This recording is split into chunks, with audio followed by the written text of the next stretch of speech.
What's up guys, it's Z here, welcome back to Meta Again, a series where we take a look at an old tier 1 deck, give it 3 imaginary support cards and see if those cards are enough to make it back to being a tier 1 deck. And today we're going to do something different. We're going to cover a deck that it could very well become a really good deck again by just not giving it any new cards, just giving it back a card from the ban list. So today we're going to talk about Spellbooks. Now the reason we are talking about this deck is because it has been a very long time since Spellbook of Jasmine was banned, and if Konami was willing to give it back, they would have done it by now. If it had happened in the OCG, then maybe there would be hope for this happening here, but I think it's just very clear by now that Konami is never planning on bringing such a broken card back from the ban list. So if they do not want to give the deck its best card back, then how about giving it more cards to make that strategy good again? Because all the Spellbook decks that are being played right now, they're just Jaugen Turbo decks. They are not even reminiscent of a Spellbook strategy, and I know Spellbook used to play Jaugen too, but it was not something that you had to play 3 copies of and you had to play cards like Moon Mirror Shield and Power of the Guardians to make work. So I'm going to try today to make the deck a Spellbook Prophecy strategy again and not a Jaugen Stun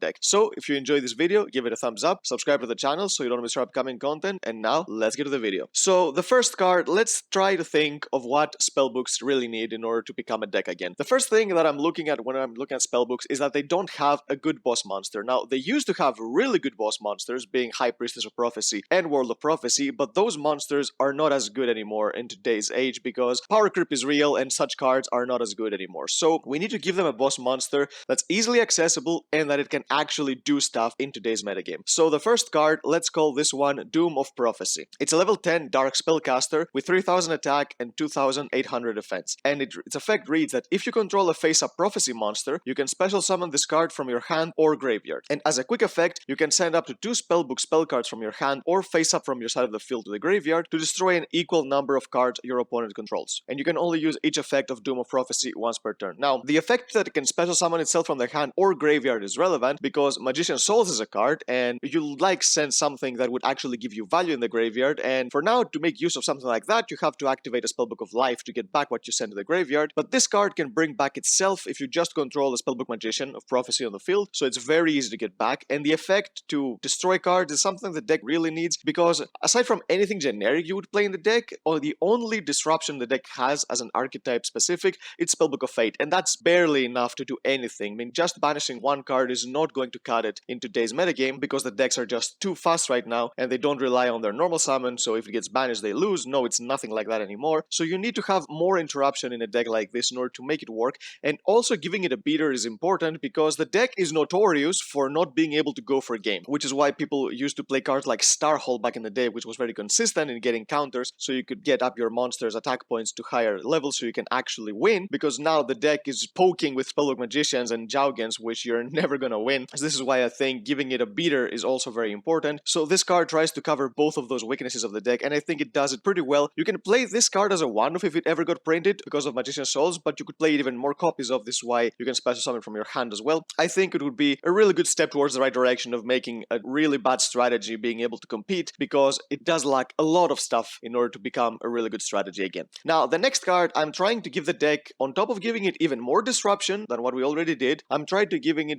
a little bit more resiliency, going first and going second to disruption. So we're going to give it a quick play spell that we're going to call this one Spellbook of Wonders, and the effect reads, target one face-up spellcaster monster you control, switch it to face-down defense position, then you can switch one face-up monster your opponent controls face-down defense position. And you can banish this card from your graveyard, discard a Spellbook spell card from your hand, and if you do, switch one face-down defense position monster you control to face-up attack position, and you can only use each effect of Spellbook of Wonders once per turn. Now, the first effect is to make your Spellbook Magician basically more likely to resolve. Even going first, when you get Veilered or Impermed, you can basically switch it face down, so you can dodge this, and the effect to switch one monster your opponent controls to face down defense, again, is optional. You don't have to do both in order to activate the first one. This is why it's going to be a good card going first as well, and going second it's going to be even better because you can Book of Moon on your opponent's monsters. But if I give it only this effect, there comes a problem where you don't have a face-up spellcaster on the field to activate cards like Master of Fate. So the second effect, to flip it face up, not only helps you activate those spell cards after you use the card effect, but it also gives you an extra search with Spellbook Magician because it's not a once per turn, you just flip it face up to get another search, and of course it would be too broken to make something like this without a cost, so you basically give up a card to search another card. So this is why a card like this not only helps you resolve your effects, but it also helps you fix your hands, because there are certain Spellbook spell cards that you either have multiple copies in your hand, you don't need, or cards that you don't need in a certain scenario. So you can basically discard the ones you don't need to try to search the ones you want in your hand. So this is why this card, I think, is a really good card to have in the deck, just because it helps you make sure your plays go through, but also gives you the cards you need in your hand. Otherwise, you will not be able to play. If you have multiple copies of Secrets, multiple copies of Knowledge, you don't really need cards like that in your hand. And it also fills your graveyard with more copies of Spellbook spells, because now, if you want to go for a play with a Fate having 3 spells in the grave, either you have to activate a Crescent early, which locks you from spells entirely for the entire turn except Spellbook spell cards, or you have to discard a Spellbook from your hand with Knowledge to draw 2, which in both cases, I don't think it's the most optimal thing to do, especially going first. So I think giving the deck another method to get a 3rd spell card in the graveyard for Spellbook of Fate would actually make a lot of sense, just to make use of that banish effect going second, because if you're trying to just flip a monster face down,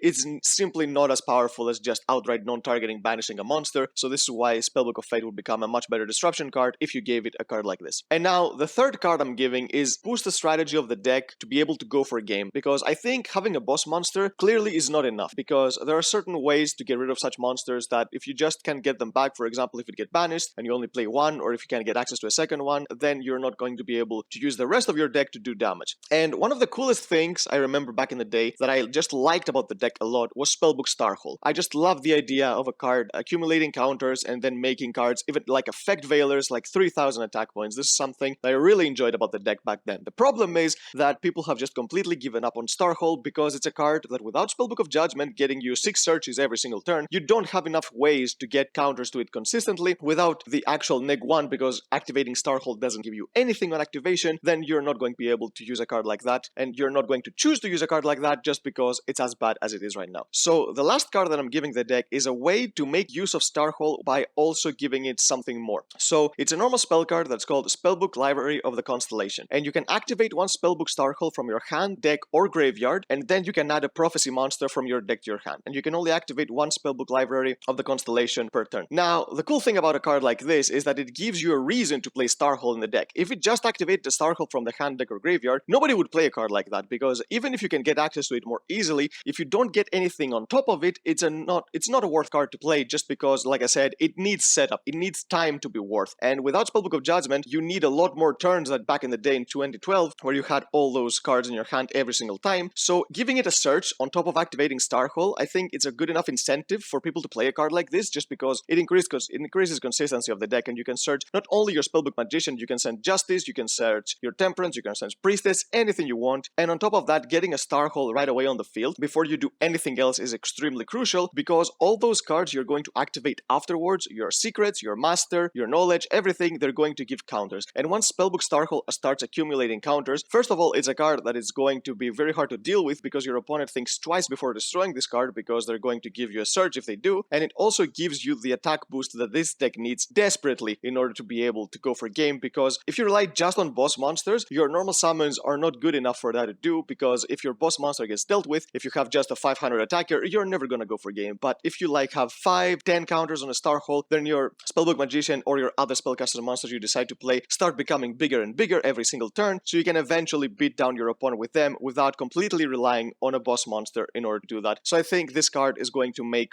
the deck better, and you could be able to play as many Starholes as you wanted. I think the ratio would be 3-2, just because to be able to activate this twice, but not completely brick on Starholes, because Starhole in your hand is still going to be a brick even with a card like this. So this is why I think this card would make the deck work a little better, give it more consistency and a little bit more power. So yep, these are the cards, guys. I think that Spellbooks is one of those decks that it already has a really good basis, and it's very easy to make support for decks like this, which is you're not trying to make an unplayable deck work. You already have a game plan in your mind, and you know exactly how the deck functions and what the deck actually needs in order to do that more consistently. So I think if Konami decided to make Spellbook support, they would have a really easy job. And these 3 cards, I think, are a very good basis of what they should think, of what they should consider to put in cards, so they could actually make the deck work again. And who knows, maybe Konami is actually watching and they're getting ideas for future support. So yeah, guys, tell me your thoughts about these cards. If you think Spellbooks with these 3 cards could become a really good viable strategy again, comment down below, leave your own ideas. If you have any other ideas of cards that Konami print to make Spellbooks work again. If you enjoyed this video, give it a thumbs up, subscribe to the channel so you don't miss our upcoming content, and we'll see you next time.